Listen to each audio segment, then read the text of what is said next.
Hi there, I'm Drew Badger, the world's #1 English fluency guide, and in this video we're going to cover 5 of the most dangerous grammar mistakes that both native and non-native English speakers make. The grammar points we'll focus on in this video are incredibly important because they are so common in everyday situations. Whether people make these 5 mistakes in their writing or their speaking, they reduce the credibility of the person making them. And when people see or hear these mistakes, they will wonder if you're competent and prepared for a job. Even native speakers will make some grammar errors in their speaking and writing from time to time. But it's the hope that with this video, I can prevent you from making these top 5 most dangerous ones. Number 5. Who versus that. Now, this is often used when we're describing maybe a person, a place, or a thing, and then we want to give more information about that person. As an example, I am a man who likes soup. I am a man who likes soup. Or she is a woman who likes going to restaurants. These are both examples where I'm using who correctly, and we're using who because I'm talking about a person. You will hear native speakers say, she's a woman that likes to go to restaurants, or I'm a person that likes to do things in a certain way. But I'm using that incorrectly here. When you're talking about a person, you would use who. And when you're talking about a thing or a place or an animal, you would use that. So this is the cat that I got yesterday. This is the dog that I found on the street. This is the dog that I found on the street. He is the guy who likes to exercise. Number 4, there and there. First of all, these two have the same pronunciation. There. One is talking about they are, it's a contraction, and the second one is talking about there as a possessive. Whenever you're using a contraction and you want to know if you're using it correctly, just make the full sentence. They are on the hill, or they are playing with a kite.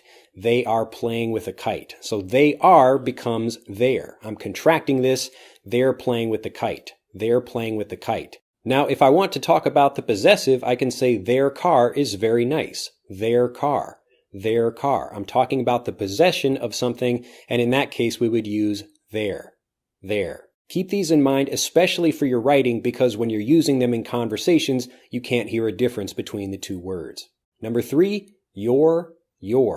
This is one of those differences where we've got the same sound for the word, but just like there and there, one of them is a contraction of you are and the other is a possessive. And using the same technique we used for the previous there and there, all you have to do is see what the sentence is like if you're not trying to contract it. You are very happy. You are very happy becomes you're very happy. You're very happy. Or you're very sad. You're very sad. But the possession form is your. Is this your bag? Is this your bag? We can't make this bigger and say, is this you are bag? Is this you are bag? It doesn't make any sense. So when you try to expand it, it doesn't work. So you should use your. Is this your bag? Is this your bag? Number 2, it's and its. This is another tricky one for some people because it's the opposite of what you might expect. As an example, it is very hot. It is very hot. So we're using it is, but if we want to contract that, we can make that it's very hot. It's very hot. Now, in this sense, we're not using the possessive. We're talking about it's. So the apostrophe is still there, but this is because we're contracting the sentence, not because we're making a possessive. It's. The other form is it's when we are talking about the possessive. I could say the cat's collar is very nice, or I could say its collar is very nice. I'm talking about the possessive, but I'm not contracting anything, so it becomes one word by itself. It's. This one is tricky, but again, when you're trying to decide which one to use, write the full sentence out without any contractions and see what happens. And number 1, I versus me. This is really the most dangerous thing that people can make a mistake doing because it really is a basic grammar point that everybody should be understanding, but so many people, even native speakers, misunderstand. But I'll give you a really quick way to check if you're using it properly in your writing, and that will help develop your understanding for your speaking as well. Whenever you have a sentence where you're talking about two people, like he and I went to the store, he and I went to the store, you're talking about two people using yourself as well. If you eliminate the other person, how does the sentence sound? So he and I went to the store can become I went to the store. Now that becomes a correct sentence. It's still correct whether it's he and I or I by myself. Now if I'm talking about that in the same way, if I say he and me went to the store, if I just remove the he, then it becomes me went to the store, and we wouldn't use that. So this is a check you can use about whether you should be using I or me.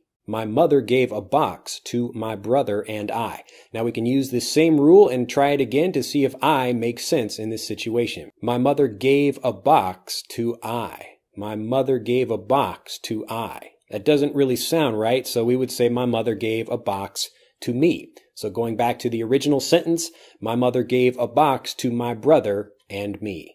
If you're ever unsure about which to use, take out the other person or people from the situation and see how the sentence sounds. To ensure you're using all of these things correctly in your conversations, you have to begin using them well in your writing. So right now in the comment section below this video, write a sentence for each one of these grammar points and write it correctly. Just go back and make sure that you're using everything correctly by checking the rules I've taught you in this video. Well, that's the end of this video. If you have enjoyed it, do click that like button and become a subscriber to the YouTube channel. Also share this video with other people who also struggle with their grammar, and especially people that don't want to make these mistakes in their conversations or writing. Finally, if you have trouble with your grammar, maybe you can't use correct grammar automatically when you speak, or you have to think about grammar rules or translate things in your head before you speak, click on the link in this video to take our free English fluency quiz. It will tell you exactly what you need to do in order to improve your use of grammar so that you can start speaking without hesitation.